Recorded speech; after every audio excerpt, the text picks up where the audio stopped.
President Sadat, were you pleased with your reception by the Knesset today? Yes, I'm quite satisfied, really, and really I thank our friend Premier Beigen for making it possible for me to address the Israeli people through the Knesset. You have had now 2 working sessions besides the more formal addresses to the Knesset today. Can you say whether you have come to any agreements as yet? I think, Mr. Cronkite, we laid a foundation for a real and serious negotiation for the establishment of peace between our 2 countries and between other neighboring countries of Israel in the Middle East. This is perhaps the most important achievement of all.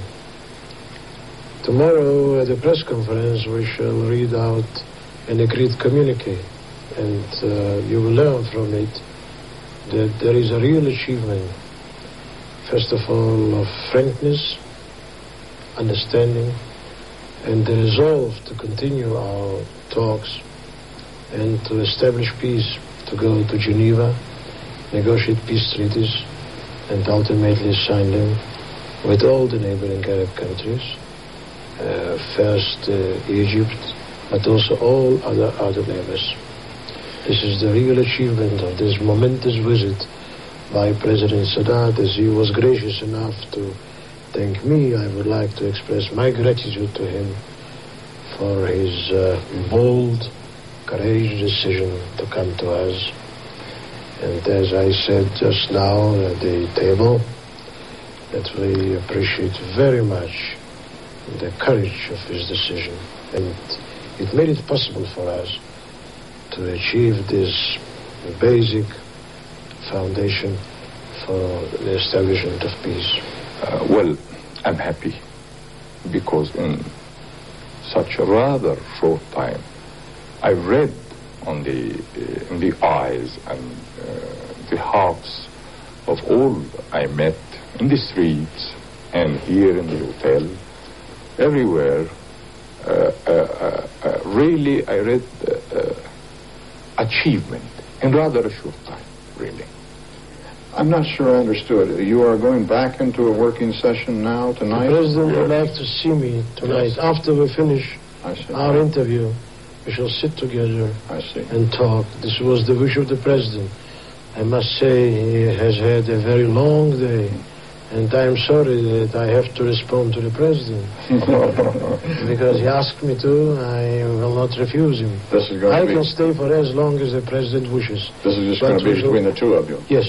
Without your age and so forth? That's right. Mr. Prime Minister, it sounded to me a moment ago as if you were describing the sort of communique that says you had friendly and useful talks, but does not spell out any specifics. Will there be any specific agreements in that communique? The communique itself spells out the agreement to continue our dialogue. These are the words, to continue our dialogue, with the purpose to bring about the signing of peace treaties at the Geneva Peace Conference. It means that we want to go to Geneva.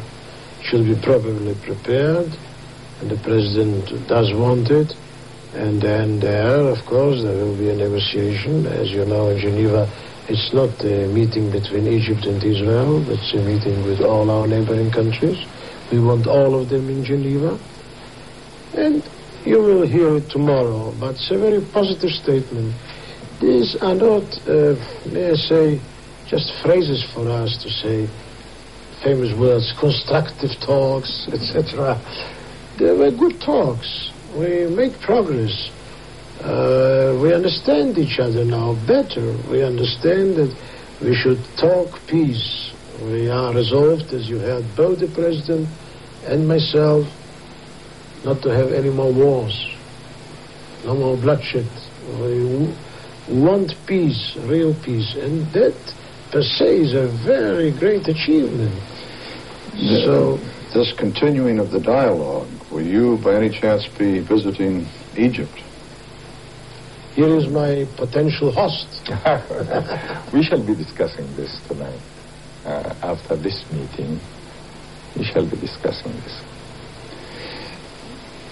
Do you not feel that as favorable as your communique may be in saying that you've reached this friendship between you, which is indeed a very big achievement, that there's going to be a letdown by your people, Mr. Beygen, and your people, Mr. Sadat, that you do not come back from this meeting to your people with something specific, something?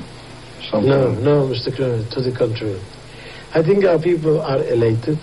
I accompanied the president today when we went to Yad Vashem, with which the president was very impressed, deeply moved. I don't have to say how I felt at the place. But we drove through Jerusalem for nearly 20-25 minutes. We saw thousands of people. I think they took President Sadat to their heart. And all over you could have seen children with both flags, the Egyptian flag, the Israeli flag, waving to the president. And really proclaiming, we want peace with you. So our people still live in that spirit of elation. I don't think there will be any letdown. You don't think the elation will be deflated by there is no reason whatsoever. We shall continue our dialogue. There will be trials from others to try and picture the whole thing as deflated. But my main concern really was to convey the message of my people to Israel. What is the next step now toward getting to Geneva, now that you've come together in this friendly spirit? How do you get the rest of the countries together? How will you settle this matter of Palestinian representation? I hope we shall be in touch, and we shall continue the dialogue at any place, wherever the president decides and suggests to us. Did you come to any agreement on Palestinian representation, the stumbling block to Geneva? We may, yes. We shall discuss it. We shall be having also President Carter with us. Yes. In the next phase. Do you expect a meeting between the three of you with President Carter? No. Contact. Yes, contact. I've received today a very fine personal message from President Carter. I think also President Sadat will receive very soon a message. So we shall be in touch and continue. The key word is continuation, Mr. Cronkite. You can't solve all the problems in 24 hours. No, and we can't explore all that you've talked on in public here on this broadcast, I'm sure. But if I could just press you one more moment on that one issue on Palestinian representation. Is your optimism about getting to Geneva based on any understanding between you about Palestinian representation? I must make one correction with your permission.